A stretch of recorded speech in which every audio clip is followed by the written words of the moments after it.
Welcome to our podcast from the MSS Business Transformation Institute here in sunny Phoenix, Arizona. It's a cool 115 today, and it's almost.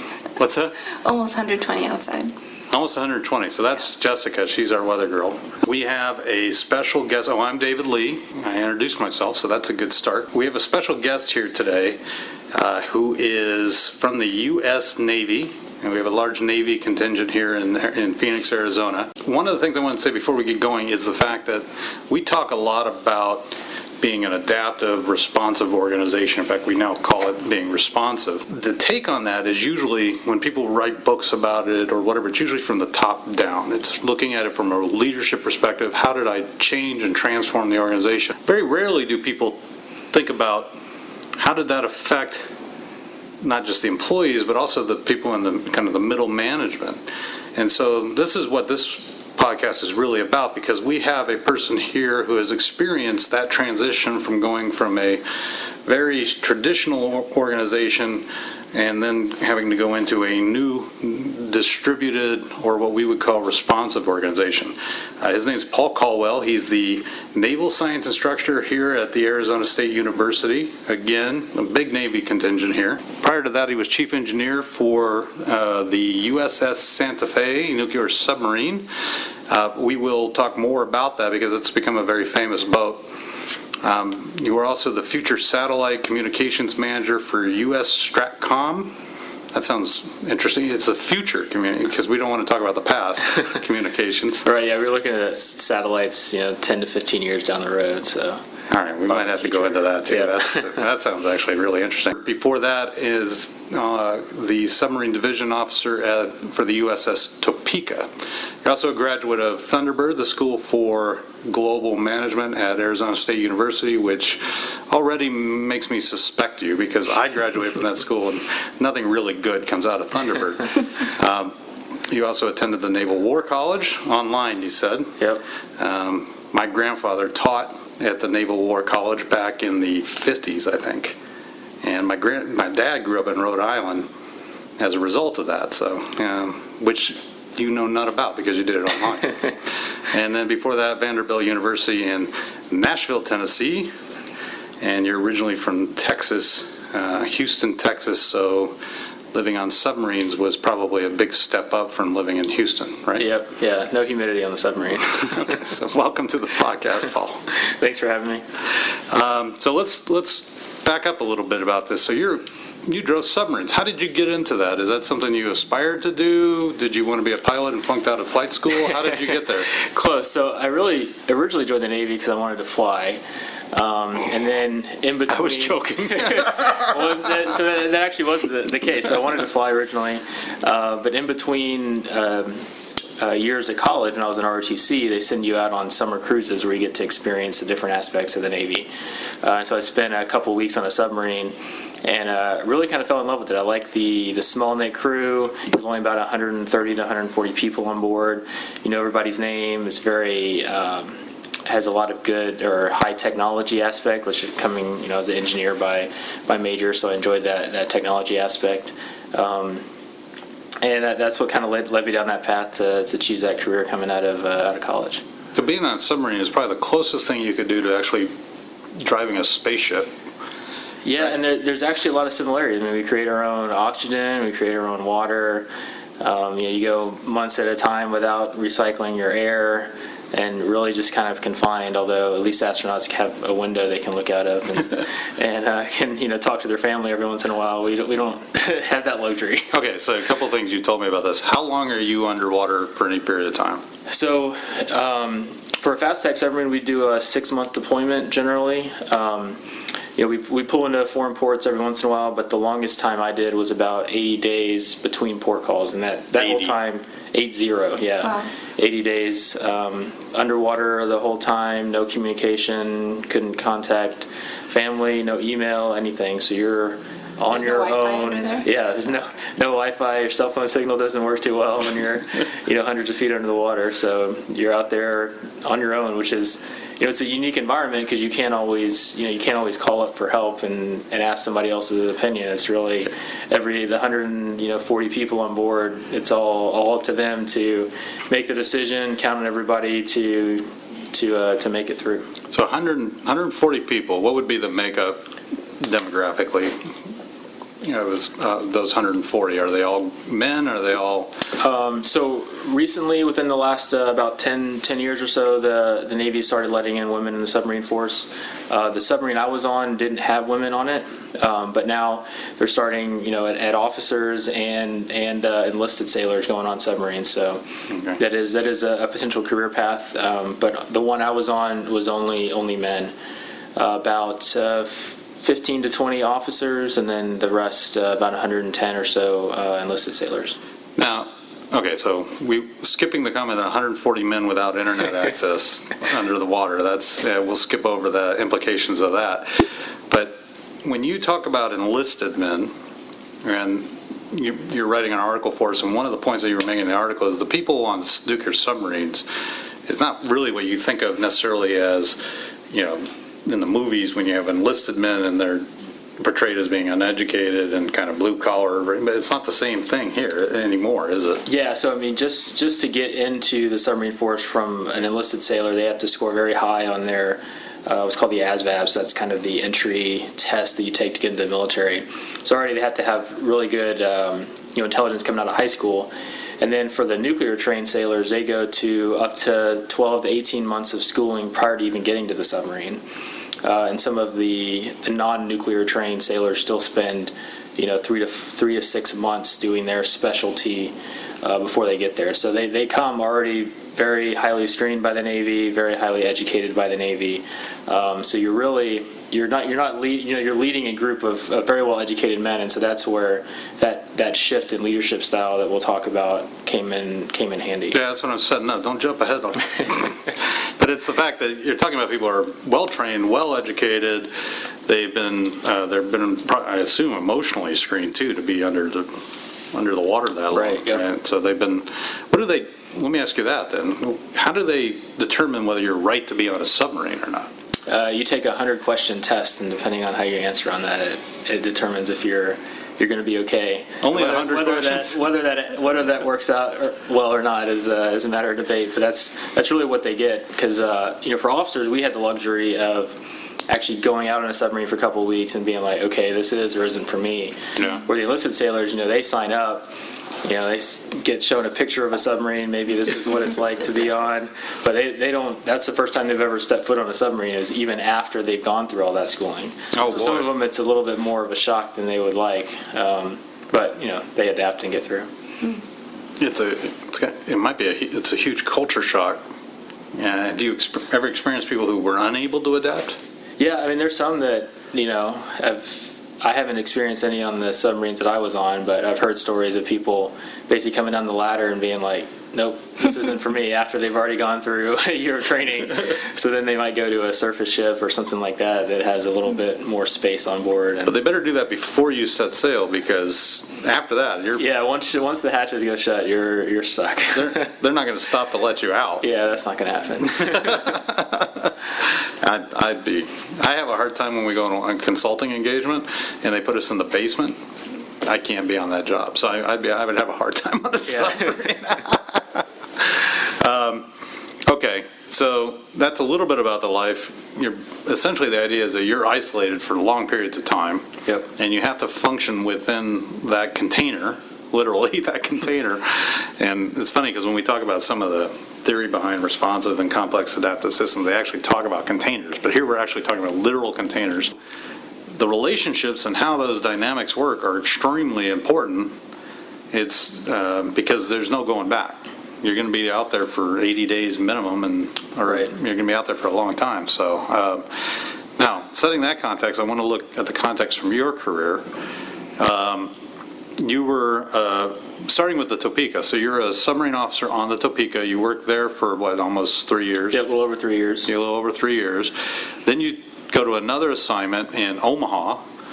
They always send you right into the thick of it. That's actually as far away from the submarine as you could get. But I know that there's a lot of military in Omaha. Yep. I've actually been to some of that and seen some of the Okay. things. And you're there for almost 3 years, and now then you go back to a submarine. Is that a typical break between two submarine assignments? Yep, yeah, so for the officer career path, you generally you do your initial nuclear training, which is about 1.5 years. You go to your first submarine, which is about 3 years, and then they kind of give you a break. So that's kind of a decompression time. You work on your master's degree, get some further education, get experience to other areas of the military. So for me, I was, a strategic command at an Air Force base dealing with Because you were former SAC headquarters. Back in the days, it was SAC headquarters. well, no, so it's strategic command now, but it's right. It's the same building that. Same building. I've been in that The SAC was in. Yep. I was a little kid. I went there.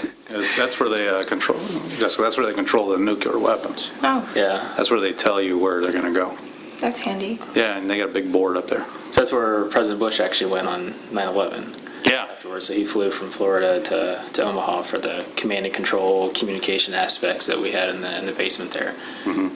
But my role was completely unrelated to submarines. I was dealing with future satellite communications. So we were looking at satellite, like what does the Navy and what does the Department of Defense need 10, 15 years down the road, and then help kind of the acquisition process, dealing with industry, the different services, and how we were going to meet those kind of objectives and requirements that far down. That's pretty fascinating. Yeah, so it was a great opportunity, completely different than submarines, which was a good break.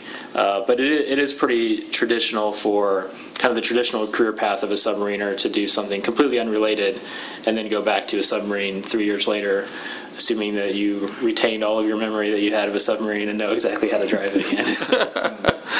I love when you say submariner, because when I was a kid, there was a superhero called the Submariner, and I always think of that when you say that. Yep. You have pointed ears. Yeah. Okay, so you're separated for 3 years from the submarines, and during that time, there's a huge change in how the Navy command occurs in submarines. And this change is actually, in a lot of ways, led by this very famous boat, the Santa Fe. And the reason the USS Santa Fe, the reason it's famous is it was featured in a book called Turn the Ship Around, a true story of turning followers into leaders by David, I hope I'm getting this right, Marquette, and Stephen R. Covey, an unknown person there. So they've taken that model that was started by the Santa Fe, and then they're expanding it. But you're going to actually go to that boat. Right. Okay, so during that, were you aware of this transition going on, or were you separated from it? So when the transition, the transition on the Santa Fe started before I was actually in the Navy. So he kind of had that microcosm on the Santa Fe, did kind of what he did in terms of changing the leadership style. And initially it kind of started out there, started spreading to some other submarines, but in my first tour it was a different, more of a command and control type traditional leadership style. And then I'd actually read the Turn the Ship Around when I was at Strategic Command, Okay. thinking, oh, that's kind of cool, and then I get assigned to the Santa Fe. I was like, okay, well, this is going to be interesting, a lot different than what I was used to.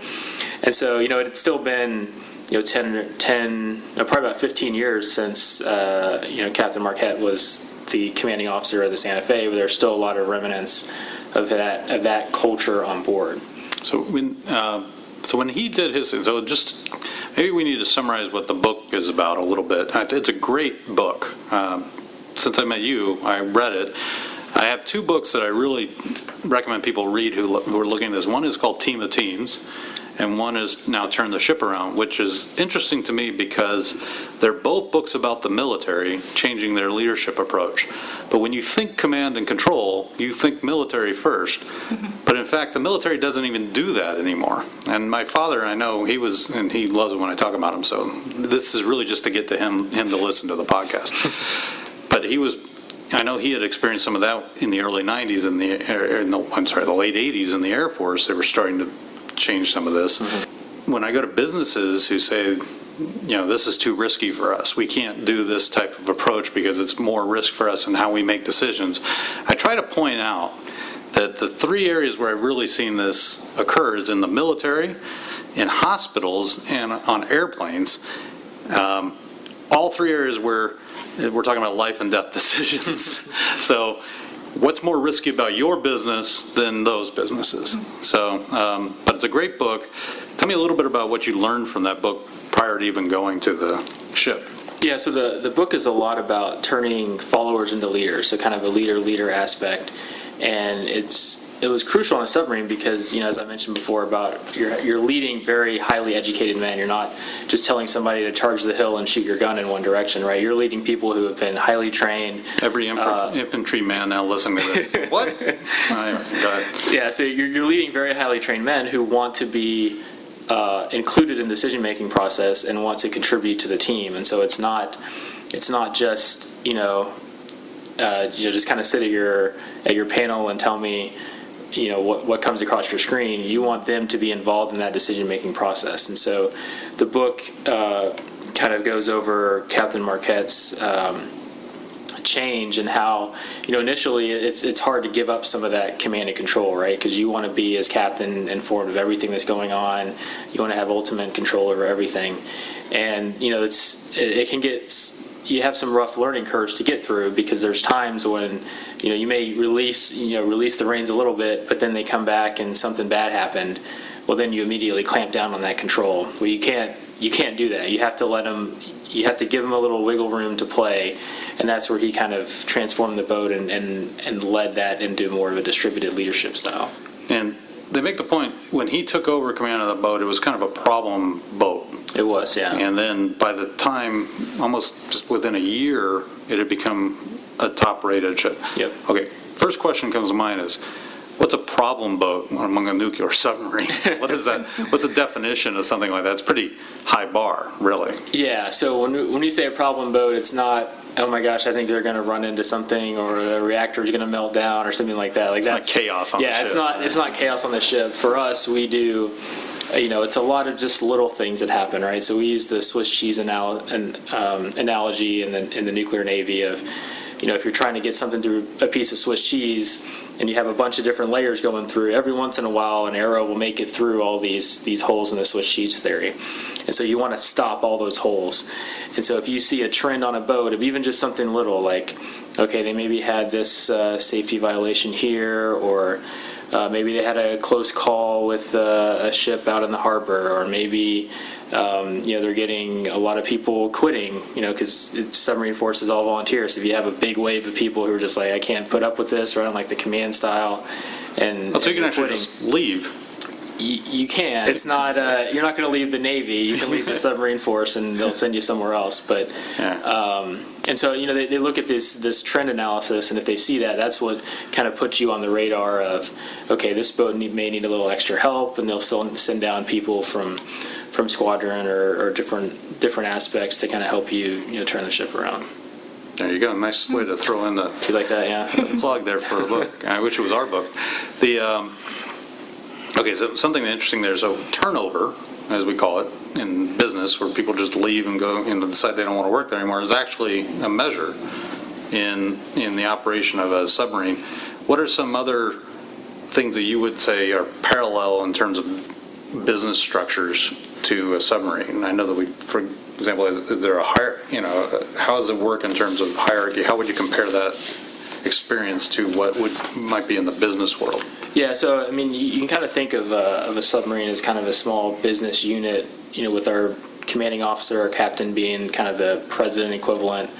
Under him, we have the executive officer, who's had about 15 to 18 years in the Navy generally, kind of the vice president in charge. And then under him, you have 4 directors, which is what I was as a chief engineer equivalent. So, you lead a department of between 10 to 70 personnel. For mine, it was the engineering department, which is the biggest one, about 70 personnel. And then under us, we had kind of the mid-level managers, which is your initial junior officers coming out of schooling. So they have, between 1 to 3 years in the Navy.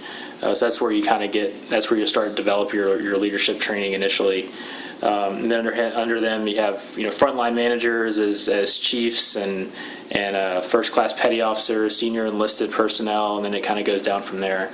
But I mean, it's very reminiscent of a small kind of business unit. And you have frontline people who are doing the work, you have middle management, you have people who are in charge of the big picture of where the boat's going and what it's supposed to be doing and what the operation and mission is. Yep. Obviously, the mission can be different. Let's mention, what is the mission of a nuclear submarine? So there's a lot of different capabilities that we have on board. We carry torpedoes, we carry tomahawks, we can do Cruise missiles. Yeah. Cruise missiles. You can launch SEALs. There's a lot of different capability of it. Can launch SEALs? We can. Yeah. A little. What's a SEAL? A Navy SEAL.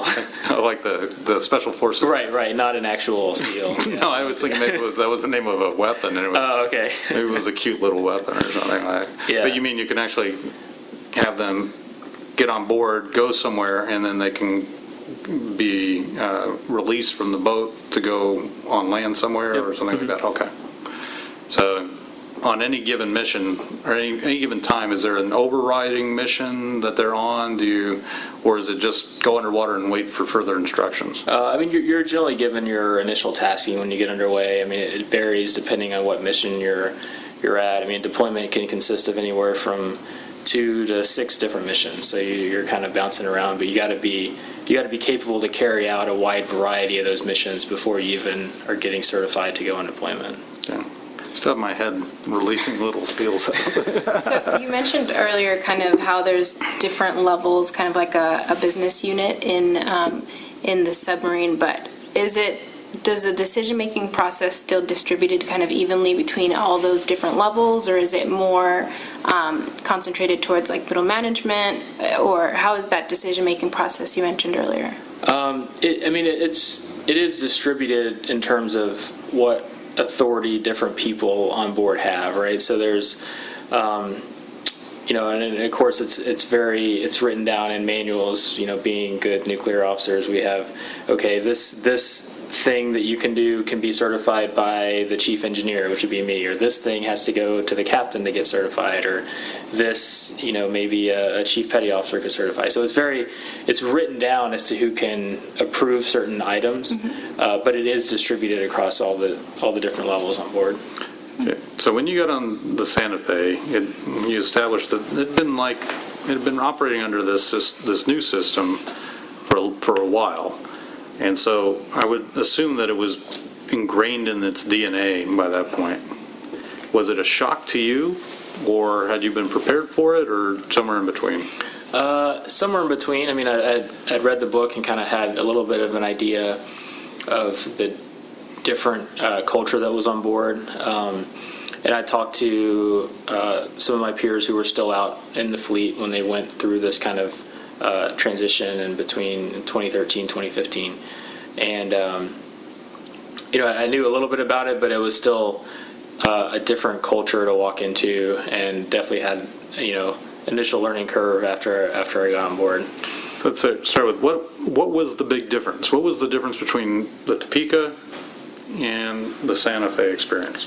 So I think, as we talked about going from kind of a command and control to distributed type leadership, where I think a lot, I noticed more sailors at different levels being more involved in the decision-making process, a lot more of the decisions being pushed down to different people, which allowed them to kind of have more buy-in into the overall team aspect of it, and they felt like they were contributing a lot more.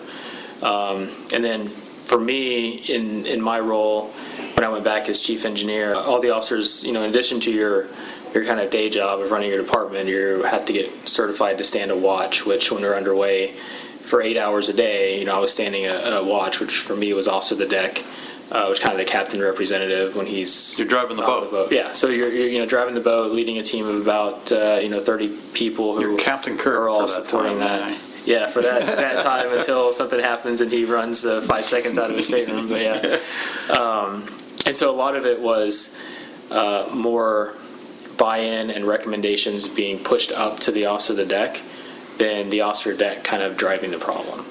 Mm-hmm. Okay, so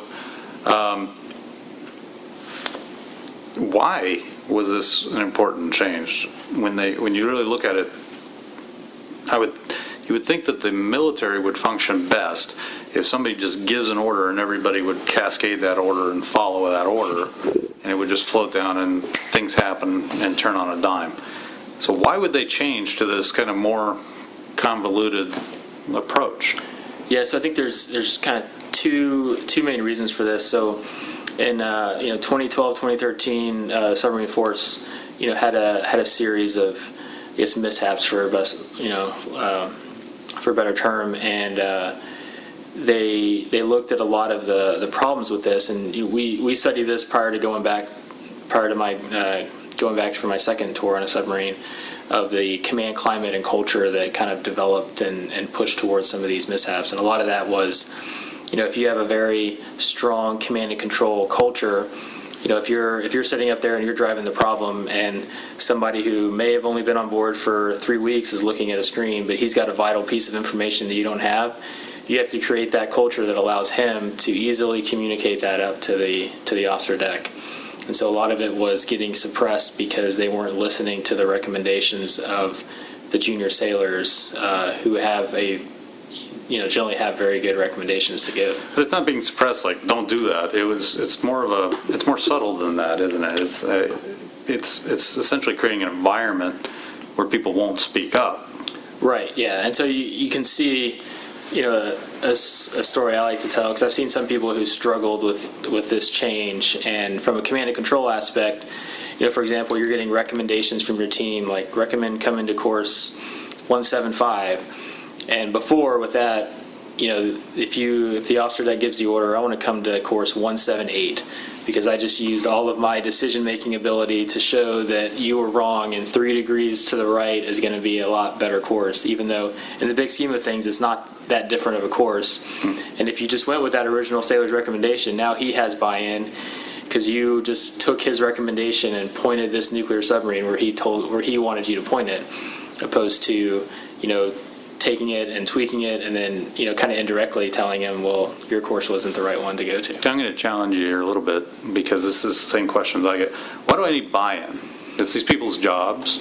They're there to do a job.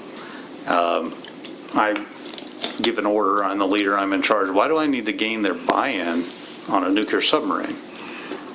Yep. Well, so if you're stuck on a sub with the same guys for 130 days, you want all of them to be operating at their peak performance and want to contribute to the team, because maybe in that one instance the officer deck would have been right, but 10 decisions down the road, maybe the officer deck didn't make the right decision, and this guy had a vital piece of information, and now you ran into a problem. So at least I'm not saying you're going to take everybody's recommendation and go with what they say, but I think the number one thing is to, if you do override or say, no, we're not going to do that, at least explain why to them, right? Because if you just say, no, we're not doing that, I'm going to come to this course, now they just feel like they're shut out of the team, and they're more hesitant to give a recommendation again, because they're just going to get shot down, opposed to explaining, well, I didn't come to this course because of this. Did you think of this other instance? Oh yeah, okay. So then they can learn from that decision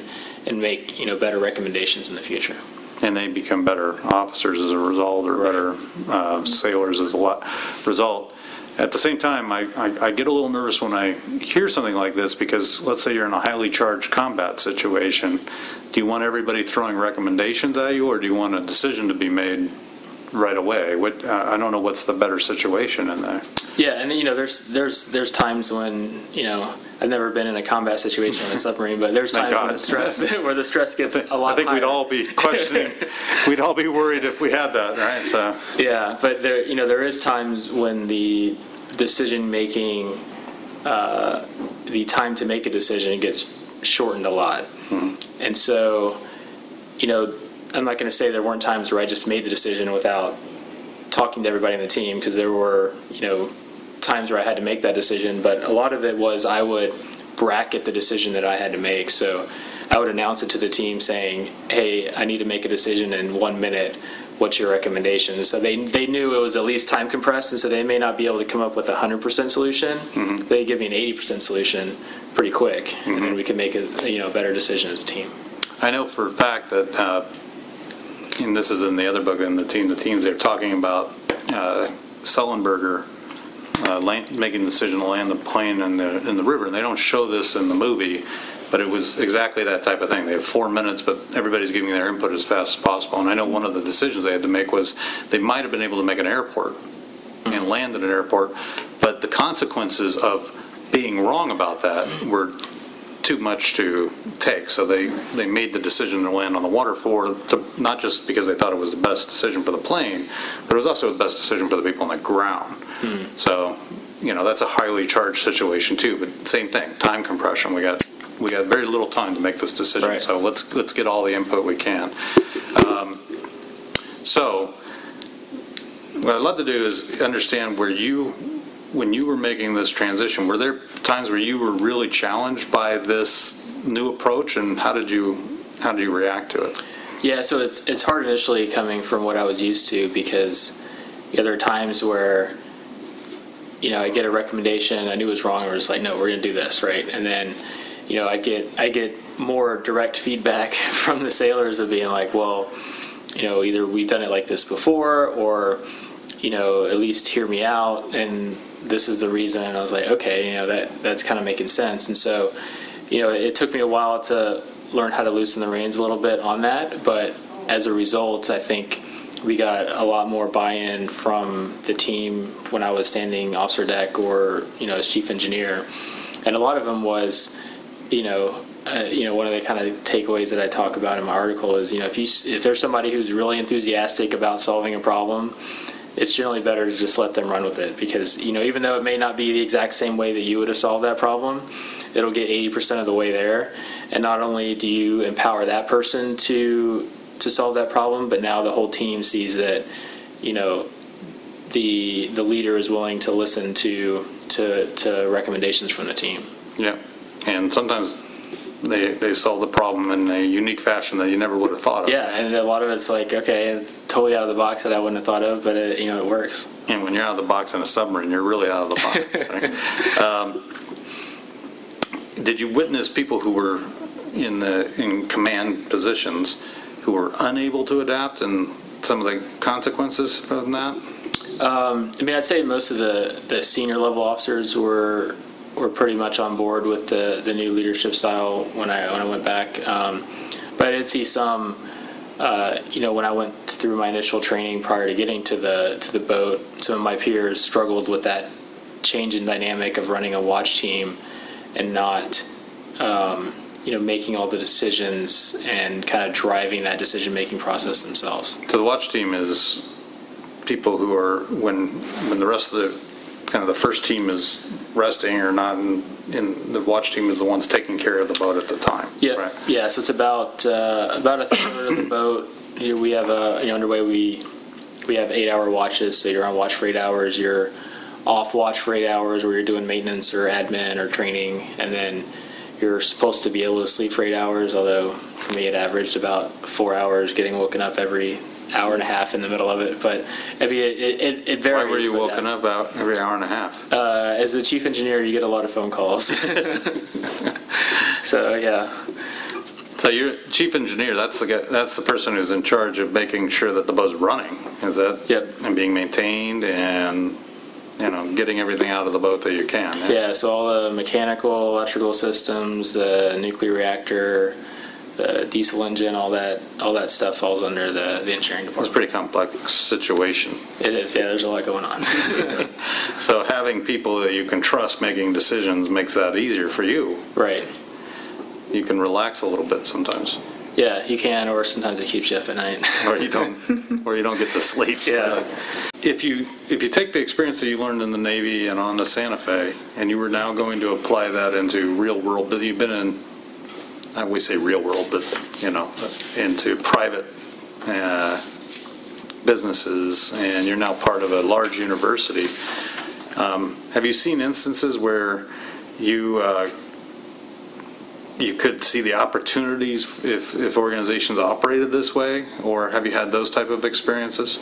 Yeah, so I think, just from a general business unit, I mean, kind of as I alluded to, submarine's not much different than another business organization, just with a different mission, and you can't go home, right? So you're stuck there. But yeah, I think a lot of these same principles of going from a command and control to a distributed type leadership can be applied to, really any kind of business organization.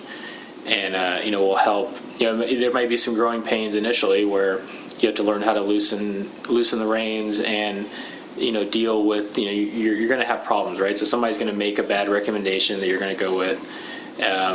But as long as you're continuously learning from that and making the team better as a whole, it makes it not only reduces the time that you're spending as a leader on solving all these problems, but you're increasing the morale and buy-in of the team as they feel like their recommendations are being utilized. Mm-hmm. Now, have you seen, you've been a part of a couple institutions outside the Navy. Mm-hmm. Have you seen where they're either applying this or they should be applying this?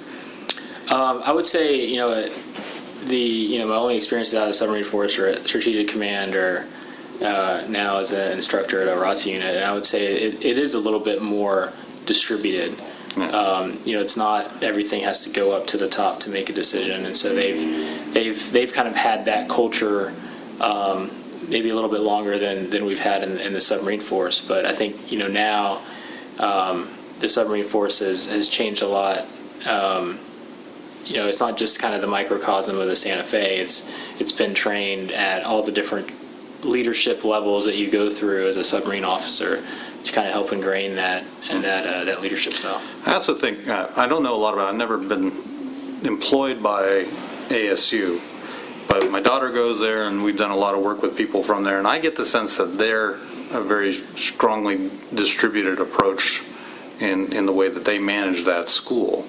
I know, they get the Innovation Award, they're growing, they have some very unique ways that they run that school, and I've been told that that's attributed to having actually this thought process in mind too. Yeah, and I think that's true. I don't have a lot of interaction, because I'm still active duty Navy, so I'm still mainly with the Navy people at the ROTC unit, but that is kind of the feedback I've gotten from some of the students and some of the other, staff and faculty there. We were hoping you'd show up in your whites today, though. But. Yeah, I know.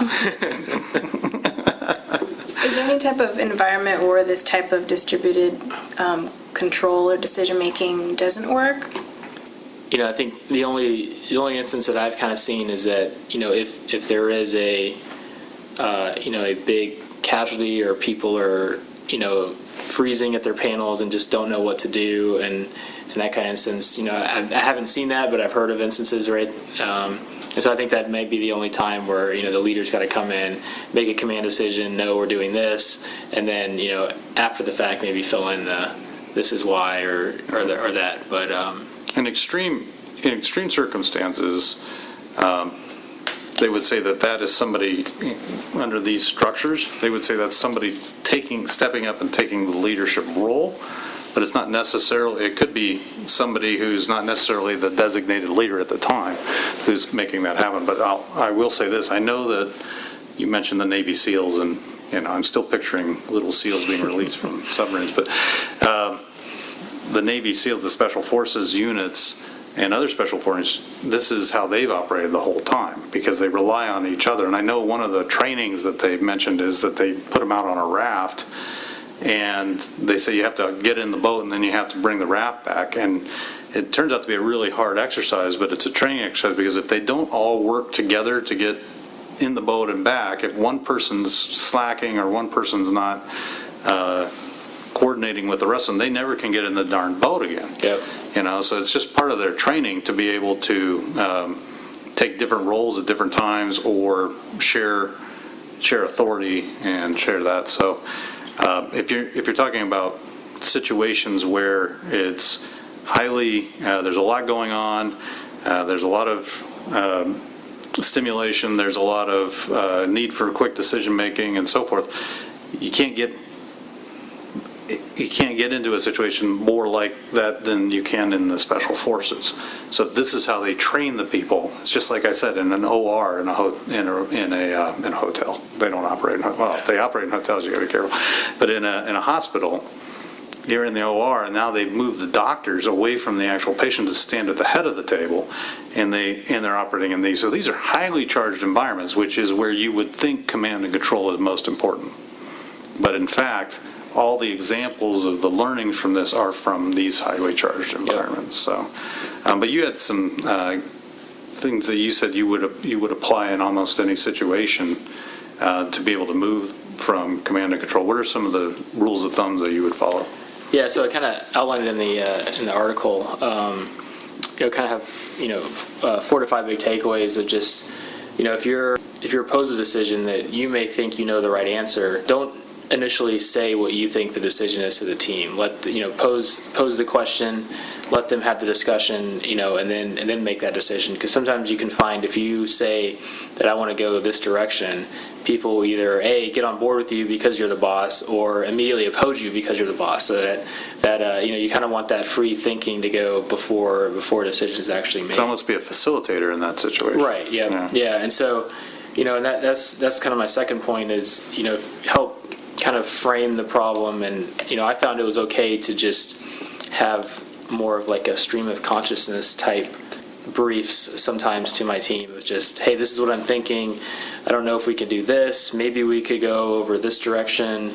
And so it just kind of, they would know kind of what I'm thinking, but I would at least kind of frame the problem for them, but it wouldn't necessarily give what I wanted to do to the team. And the third one I briefly talked about for if you have somebody who's passionate about solving a problem, just generally let them kind of run with it.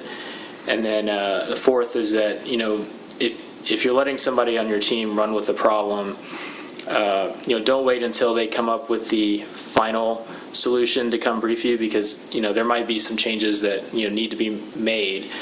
So it's better to engage them early and make smaller rudder corrections, because it will frustrate them a lot if they did all this work to come up with a solution and you say, nope, you should have went a little bit to the right at the beginning, and now they have to go do all this rework. So engaging with them, not necessarily in you're taking over the project, but just as a coach to make sure they're not wasting their time and effort on solving that problem, will help them want to solve another problem in the future. Small corrections rather than waiting for a giant correction. Right, yeah. Yeah. Just like how you sell a ship. Yeah. Right? You don't want to end up in the wrong ocean and then go, oh, we should have made the changes. Yeah. Okay. Well, okay. So, Jessica, Yeah. what do you think? It's pretty good so far. Learned a lot about subs, all kinds, about seals too. Are you hungry? I am now. You want to go to because of Subway? that. Yeah. They say we have the best food in the submarine force in the Navy. So. Oh. Do you? Makes sense. Yeah, we get a little bit extra per person than the rest of the Navy. How come? Yeah. So I think... Do you get grog? Not on board, no. But we do have sometimes lobster and steak nights on Sundays. Nice. Wow. So, yeah. Do you have to go get your own lobster? Yeah. No. Do you go fishing? No, not One wanders into the torpedo yeah, tube or something? It's all frozen. Oh, well, yeah, it's too bad, the days are gone when you get an extra ration of grog, and I had to look up what that meant, by the way, at one point. Yeah, I Yeah. still don't know what that means. It's just kind of a mixture of alcohol and stuff. Yeah. Sometimes it tastes really good, and sometimes it's like ketchup and rum and Tabasco sauce, and it doesn't taste so good.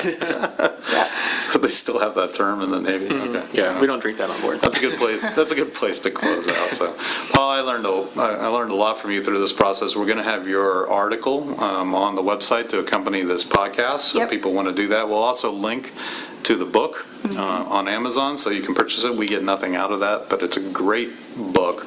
And again, it's showing a high intense situation where, with these principles applied, they made a huge difference on this boat and then eventually in the Navy altogether.